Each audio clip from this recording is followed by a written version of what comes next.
आपल्याला विधानसभेमध्ये पाठवायचं आहे।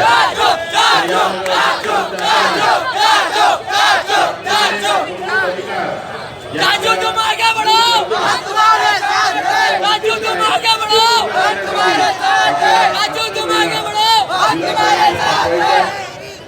मी या ठिकाणी एवढं बोलतो आणि थांबतो। सर्वांना जय भीम, नमो बुद्धाय, सलाम वालेकुम। जब तक भारत साहब वंचित बहुजन आघाड़ी मुसलमानों के साथ है, ना कोई कटेगा ना कोई बढ़ने देगा। मेरी आप सभी से एक ही दरख्वास्त है, आज तक यहाँ पे धर्म का जाति का राजकारण हुआ है। अगर आपको ऐसा लगता है, पिछली बार 2 कौमें एक हुई थी और उसपे एक खासदार चुन के दिया था, वही खासदार ने मुसलमान और बौद्ध इनका नुमाइंदा कभी सांसद में नहीं जाना, इसलिए वो युति तोड़ दी। वंचित बहुजन आघाड़ी अपने स्टैंड पे कायम है। हम मुसलमानों को उम्मीदवारी देंगे और उनको चुना के भी लाएंगे। और सभी वोटर्स को मेरा कहना है कि हम ओबीसी भी अफसर भाई के साथ है। तो आपको ये जानना जरूरी है कि अगर हम अपने वोट अलग अलग तबके में करते हैं तो अपनी कोई अहमियत नहीं रहेगी। अफसर भाई खान इनके साथ अभी हमारे राज्य के नेता अमित बाबू बैठे। अमित बाबू ने लास्ट टाइम 28 से 29 हजार वोटिंग ली थी। इसका मतलब अभी भी 30 से 35 हजार वोटिंग वंचित बहुजन आघाड़ी के अफसर भाई के साथ है।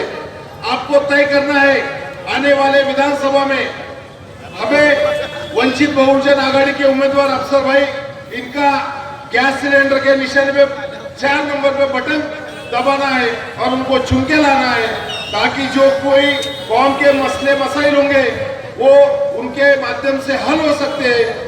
यहाँ पे हिंदू मुस्लिम जातिवाद किया जाता है, अगर वो हमें बंद पाड़ना है तो हमें अफसर भाई को चुना के देना पड़ेगा। आपको 20 तारीख को सवेरे धूप होने से पहले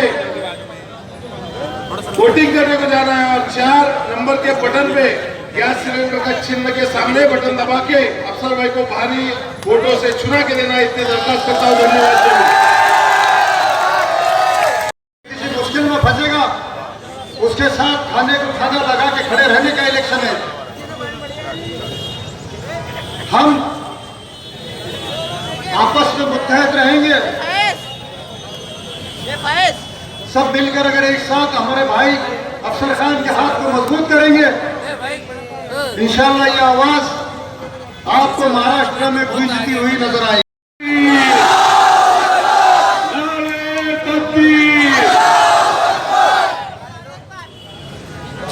वंचित बहुजन आघाड़ी के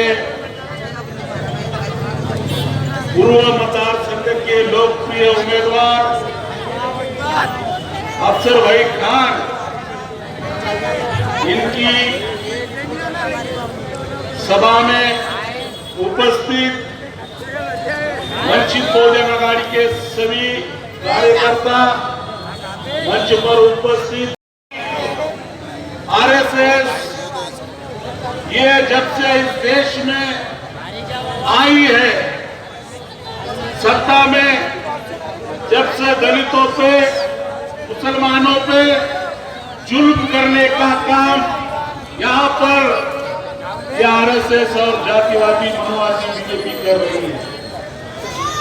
इस महाराष्ट्र में अगर बीजेपी को कोई रोक सकता है तो वो बाबा साहब अम्बेडकर का पोता प्रकाश अम्बेडकर है। आप लोगों सुनो मेरे भाइयों, इस पूर्व मतदार संघ में यहाँ से ताकत से अगर किसी को चुनकर भेजना है तो अफसर खान हमारे भाई को भेजना चाहिए।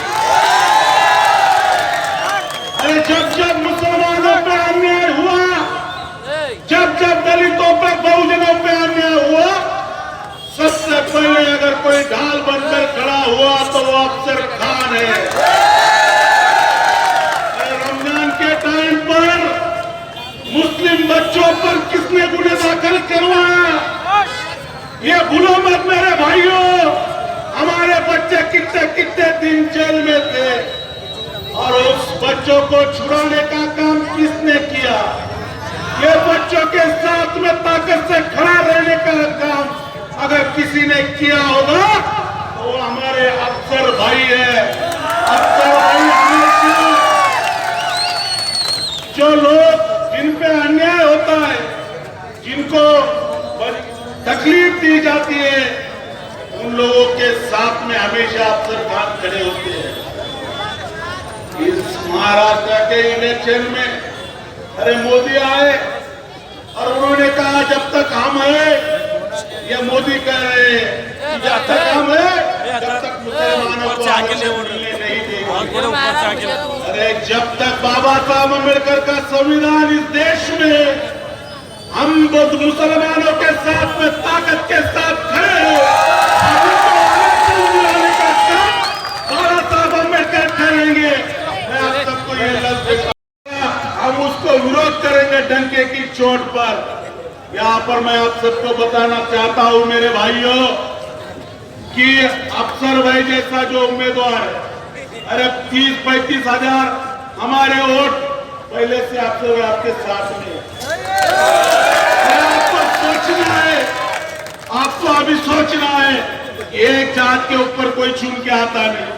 2019 में हमने इम्तियाज जलील को खासदार किया। 2019 को खासदार करने के बाद उन्होंने हमको क्या दिया? उन्होंने हमारे पीठ में खंजीर खोदने का काम किया। उन्होंने कभी दलितों के बच्चों को ऊपर लाने का काम नहीं किया और आज पूरे मतदार संघ में उनके खिलाफ दलित समाज उनके खिलाफ है। उनको वोट दलित समाज देगा नहीं, मगर मुस्लिम भी नहीं देगा। मगर हमारे अफसर भाई के साथ में 35-40 हजार वोट दलित समाज की बाबा साहब अम्बेडकर की पूरी ताकत अफसर भाई के साथ में खड़ी है। आपको ये सोचना है 40 हजार के साथ आपको जाना पड़ेगा और अफसर भाई को इस विधानसभा में भेजना पड़ेगा। आप लोगों ने सोचना चाहिए कि जो लोग आपने देखा होगा कि पूर्व मतदार संघ में तरह तरह के उम्मीदवार खड़े हुए हैं और अभी हमारे अमित भाई ने बोला कि बटन नंबर 4 किसकी निशानी है और बटन नंबर 6 किसकी है? वो सिक्सर की। देखो नंबर भी उसको सिक्सर को सिक्सर ही मिला, सिक्सर को सिक्सर ही मिला।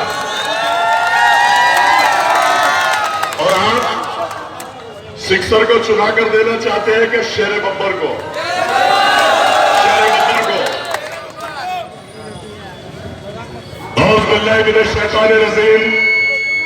बिस्मिल्लाहिर्रहमानिर्रहीम।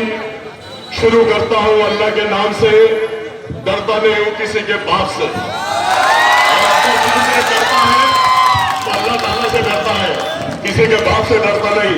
बीजेपी हो, शिवसेना हो या इतनी बड़ी कोई, आपने देखा होगा, आपने देखा होगा, आपने देखा होगा कि इस मतदार संघ में जो शक्ति कपूर खड़ा हुआ है, शक्ति कपूर पहले आमदार बना, फिर खासदार बना।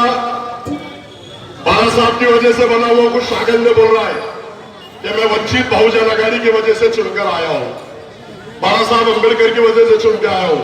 तो मेरा आदरणीय नेता बाला साहब अम्बेडकर, इन्होंने मुझ पर विश्वास किया। भंती जी बैठे हैं, अमित भाई बैठे हुए, एसपी बैठे हुए, हमारे जिलाध्यक्ष बैठे हुए, पूरी ताकत के साथ आपको और हमको एकजुट और एक जान होकर आना पड़ेगा। क्योंकि आपने देखा होगा 2014 में बीजेपी और एमआईएम सामने सामने लड़ी। पूरी मेरी कौम और मिल्लत ने पूरी ताकत के साथ वन साइड वोटिंग करी, लेकिन जीता कौन? बीजेपी। हारे कौन? डॉक्टर साहब। 2019 में फिर दोनों आमने सामने लड़े। 2019 में भी डॉक्टर हारे और बीजेपी जीती। अब आप लोगों को मैं समझाता हूं, भाई लोगों, मेरे नौजवान साथियों और घर में जो सुन रही है मेरी पर्दानशीन माँ बहनें, आप सबसे मैं गुजारिश करता हूं कि 2014 में हार गए, 2019 में हार गए और अब 2024 में वो अब्दुल सावे को दफन करने का वक्त आपके हाथ में है, आपके हाथ में है। तो समाज की अगर आप लोग ताकत देते हैं, दलित समाज तो पूरा मेरे साथ है, आदरणीय बाबा साहब अम्बेडकर मेरे साथ है।